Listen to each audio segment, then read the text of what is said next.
Maximilien de Robespierre foi um advogado e político francês e uma das personalidades mais importantes da Revolução Francesa.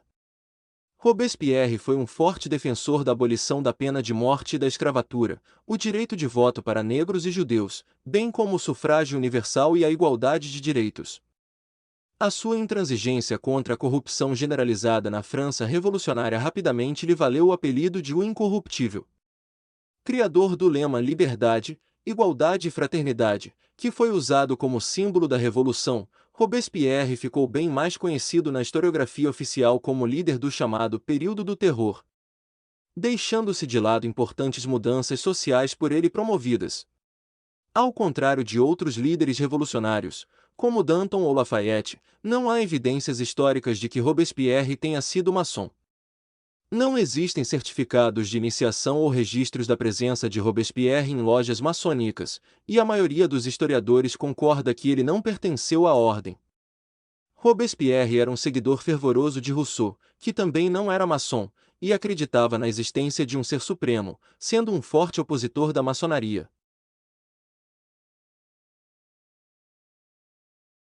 Para a história, ele é um monstro, o arquiteto do terror, um homem gélido e paranoico que enviou milhares de pessoas à guilhotina em nome de uma virtude impossível.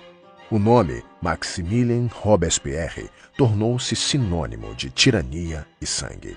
Mas existe um outro Robespierre, aquele que antes de governar a França era um advogado tímido de província que lutava sozinho pelos pobres. O idealista que ironicamente construiu sua carreira exigindo o fim da pena de morte e defendendo que nenhum homem deveria tirar a vida do outro. Ele escreve um ensaio apaixonado onde declara: um homem não tem o direito de matar outro homem, nem mesmo em nome da lei. Guardem bem este momento. O homem que em breve será o símbolo da guilhotina começou sua vida pública dizendo que a morte dada pelo Estado é um crime moral. Ele era um humanista convicto, um idealista puro. Então, o que mudou? A França mudou. Em 1789, a França está falida. O rei Luís XVI, desesperado, convoca os Estados Gerais. Robespierre, através de manobras políticas astutas contra as elites locais, consegue ser eleito deputado. Ele fala sobre tudo. Defende que os judeus deviam ter cidadania plena, algo radical para a época. Defende que os atores não devem ser excomungados. Defende o sufrágio universal masculino e novamente defende o fim da pena de morte. Foi exatamente essa rigidez que começou a chamar a atenção.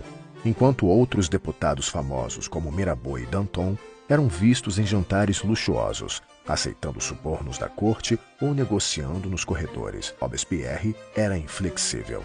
Ele não bebia, não jogava, não aceitava dinheiro. Os trabalhadores, os sans-culottes, começaram a ler seus discursos. Alguém em algum momento, talvez um jornalista, talvez um admirador na galeria, deu-lhe o apelido que o definiria para sempre: Incorruptible, ou Incorruptível. Mas onde vive esse homem puro? Não em um palácio.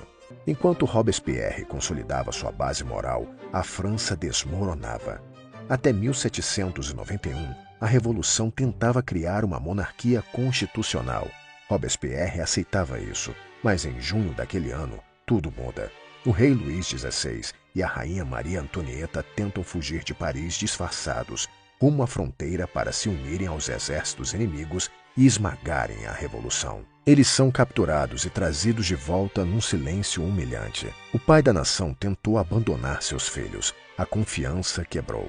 O clima torna-se paranoico. Ele sobe à tribuna do Clube dos Jacobinos, agora sua verdadeira base de poder, e quase sozinho, opõe-se à guerra. Ele diz a frase profética: ninguém gosta de missionários armados. Ele avisa que a guerra trará a ditadura militar, como Napoleão traria anos depois, ou a derrota total. Agora a França tem um problema.